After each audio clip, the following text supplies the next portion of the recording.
Guys, it's Anthony back again with another video. This is going to be a reply to Liam Stops Tinnitus' new video, Does Hearing Loss Cause Tinnitus? So first and foremost, I have to say that throughout this video, I'm going to be reading a transcript of his video. I have read it through, but I'm going to be pausing the video occasionally to read it and to give an answer on some of his points. So first and foremost, I have to talk about his opinion on hearing tests being inconclusive about showing hearing loss. While I do agree with this, yes, the default hearing test is very, very inconclusive about this. I would have to say that it is not because of interference with the tinnitus volume, for the most part. Tinnitus volume in itself, it usually, for the vast majority of people, the quote-unquote loudness can be anywhere from 5 decibels all the way up to 20 decibels, which is much more severe. However, hearing tests themselves, they only test various frequencies. For example, 250 hertz, 500 hertz, 1000 hertz, 2000 hertz, 3000 hertz, 4000 hertz, 6000 hertz, and 8000 hertz. So these are the peaks that are tested by the audiologist. Unless your tinnitus is exactly 8000 hertz or exactly 1000 hertz, etc., etc., and unless it's excruciatingly loud, I mean like unbelievably loud, there is absolutely no way that this would have any feasible interference with the actual hearing test. I know this because I've done numerous hearing tests in my life, and I've talked to hundreds of people who have also done hearing tests with various degrees of severity of their tinnitus, and none of them have said that their tinnitus interfered in the hearing tests at all. So I think that this theory of his is absolute baloney. However, one of the reasons why hearing tests cannot be conclusive is that there is something called hidden hearing loss, which is basically nerve damage to not only just dying hair cells in the cochlea, it's due to nerve damage.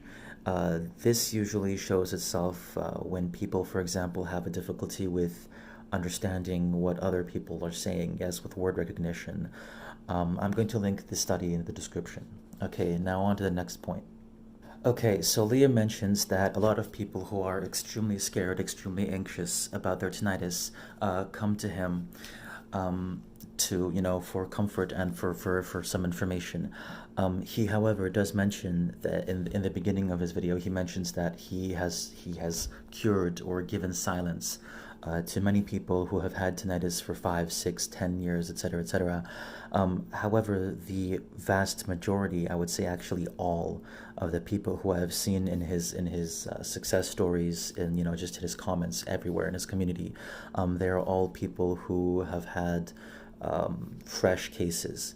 Yes, they're all people who have just gotten tinnitus and they're panicking, they have anxiety, they have horrible anxiety, and they're looking for comfort. They're looking for somebody who can tell them, yes, this will go away, this is not forever. In most cases, yeah, this is right. Tinnitus does go away on its own in the vast majority of cases. However, somebody taking advantage of a new sufferer and, offering them advertising a course for hundreds and hundreds of dollars is definitely not something that should be done. Another thing he says is that, I'm quoting him right here, there's always a new research, there's always a new treatment, and he says these things don't work. Well, that's a pretty bold claim, Liam. That's a pretty bold claim. Have you even looked at the Susan Shore trial, the results of the Susan Shore trial? I don't think you have. For you to have these conclusive opinions about science not working and nothing works except my course, nothing works, pay for my course, right? It's absolute malarkey. If you would actually do just a little bit of research, read Susan Shore's papers, read Thanos's papers, then you would actually know something about this and not just be blowing hot air. Yeah? By the way, I don't know what he's trying to say here, but he's mentioning that, hearing loss doesn't always cause tinnitus. Well, I do agree with him here. Yes, hearing loss does not always cause tinnitus. But acoustic shock and degenerative hearing loss can actually be a very, very common cause of tinnitus. And I would say in the most cases, the vast majority of cases, it actually is the cause. He mentions mitochondrial dysfunction. Again, 3 electrons per mitochondria, whatever the hell that means. Excuse me for my French here, but I think he's pulling these facts out of his ass. Like, I have no idea what he's talking about here, and I've done thousands and thousands of hours of research on this topic. He seems to have created some sort of solution in his head, like some sort of cause and solution in his head that is fixed exactly by his course, which is of course not backed up by any research whatsoever, and which is absolute bullshit. Okay, Liam says here that studies are bullshit that are done on mice. Liam, do you have absolutely any idea how clinical trials start? The preclinical stage, anything of that? Of course, we can't start testing on humans immediately. The fact that some kind of results are shown in mice, yes, that's not a conclusive answer. It's not a conclusive answer. However, this does show potential to future development of this treatment, etc., etc. And if you actually looked at the Susan Shore study, you would see that it was performed on over 100 people. So people aren't mice, Liam. Okay, I have to say what he says here, that people who go to universities, they come out brain dead. I'm sorry, Liam. You say that it's pathetic. What is this supposed to mean? Are you saying that people who actually study these things, neuroscientists, they're brain dead? What, and your bullshit is not brain dead malarkey? Come on, dude, really. What the hell are you talking about? I do know that for the most part, ENTs and audiologists, they're not trained about tinnitus in the university. Yes, that's a fact. But there are numerous researchers who know tons and tons and tons about this. You can't just generalize this like, oh, you know what? Just because universities don't teach this, it means that nobody knows anything about this. That's absolutely not true. That's bullshit. That's the whole reason why researchers exist. Professor Susan Shore was doing research that nobody else was doing. Nobody else was doing. The only thing that I would come close to this, studying the dorsal cochlear nucleus, is Thanos's research, like in the past 10 years. Right now, we have much more research, of course, but back then, there was nothing else. Nothing. So I'm glad that there are some people who are actually, doing something about this, like Susan Shore, Thanos, etc., etc. Yeah, let's keep going. Okay, he mentions here something about religion. I don't know exactly what he means. Like, is he comparing science to religion? I don't know what he's talking about here, honestly. This is about the 9-minute mark of his video.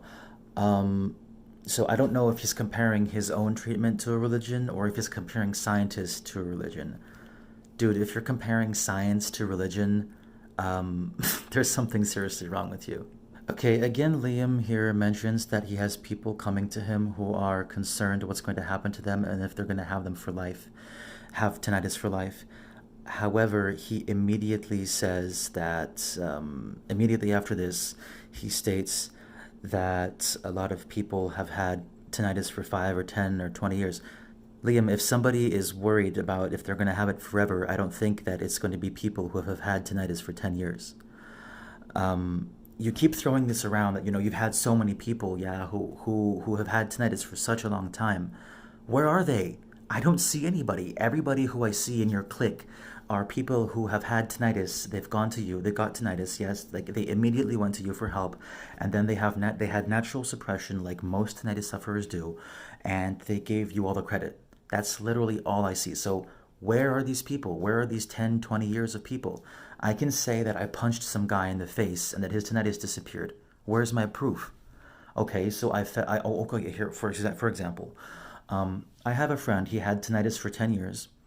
I took a carrot and I shoved it in his ear, and after a week, he got silence. Believe me, you have to believe me. You guys know what I'm talking about, right? Let's keep going. Again, here Liam says that people can reverse hearing loss. Wait, let me just read here. Okay. There's different types of hearing loss. I understand that, but even those people who come to me can reverse it as well. Liam, are you again saying that your course can reverse hearing loss? That's not true. That's not true at all. About ENTs, I want to say about ENTs. You can't give ENTs as an example of the science world because ENTs and audiologists, they're not a part of the science world at all. They are completely in a different area. These researchers that we have now, they have absolutely nothing to do with general medicine, period. You have to keep that in mind. Again, you're using hearing charts as supposedly, this is about the 12-minute mark. You're using hearing charts as an example of completely discrediting the entire science world. Dude, here's a news flash. Me and other people who are for research, we also discredit hearing tests. Hearing tests are not accurate at all. There's only a few frequencies that they check. They don't check for the frequencies in between them. You could have hearing loss, for example, at 7,000 hertz. How are you supposed to know that? If your 8,000 hertz is perfect, how are you supposed to know that? So I am not in any way supporting ENTs and any of these medical, professionals. They're professional in their own thing. They know about the middle ear. They can give you like an operation or something, but they know nothing about tinnitus. So I'm not supporting these claims at all of like ENTs being the master specialists about this crap. So here he mentions that people spread the word who are thankful, and that's where most of your business comes from. Liam, most of your business comes from clueless people, clueless suffering people who are looking for any ray of hope in their dark world. And instead of going to somebody who knows what they're talking about, and I'm not talking about ENTs, I'm talking about cognitive behavioral therapy for anxiety that you threw out of the window as bullcrap, which is, obviously not true. And you also mention here that it's very cheap. No, your course is not cheap, Liam. If you actually cared about helping people, you would spread your information, whatever your secret course, your secret cure, to all these people for free. For free. Yeah? But of course you don't care about that. You only care about money. You only care about money. Yeah? Okay, you say here, and I quote, "You would think that anybody who has had a basic fucking interest in the well-being of people would see that there is a solution to tinnitus." Well, Liam, if you had any basic fucking interest in the well-being of people, you wouldn't be charging $700 fucking dollars for your fucking bullshit. Okay? Okay, at the 14-minute mark, he mentions that people are brainwashed into thinking that if there's no scientific literature to back it up, then it can't be so. It's the equivalent of me putting my fingers in my ears, closing my eyes, and going, la la la, I can't hear you. Yeah, that's how it works, Liam. If absolutely nothing backs something up, if no scientific literature or evidence can back something up, this is called quackery. This is called quackery. You should look it up in Wikipedia. Only one thing in this entire video that I can agree with Liam on is that ENTs don't know what they're talking about. Yes, I agree. ENTs do not know what they're talking about, and they're not educated in tinnitus at all, except for some tinnitus retraining therapy, etc., etc. Because tinnitus is not a usual condition; it's a neurodegenerative disease. Yeah, it's a neurodegenerative disease, or illness, whatever. I wouldn't exactly call it a disease because it does have cause and effect, but the cause is mostly genetic, etc., etc. Yes. So yes, I do agree that ENTs are not the most adequate people to go to after you get tinnitus because they have nothing to say. However, going to somebody who claims that he can 100% silence tinnitus with some bullcrap about eating meat and also like mitochondrial dysfunction, dude, what the hell are you talking about? Mitochondrial, what does this have to do with anything? I'm going to be making a video about this 3 electrons per mitochondria nonsense that Liam keeps talking about. I really don't want to read any of his crap, but I'm going to have to do that, if I want to continue making videos on him. So, yeah, that's all for now. If you guys have any questions, message me on any of my platforms or leave a comment below. All right? Peace. Oh yeah, by the way, guys, another thing I forgot to mention is Liam says that studies performed on mice are bullshit, because they're not humans, right? And this is him saying this after he used a study on mice, by the way, incorrectly citing it, to supposedly prove that hair cells can be repaired by fasting. So, Liam, you're a hypocrite, you're a liar, and you're an idiot. Goodbye.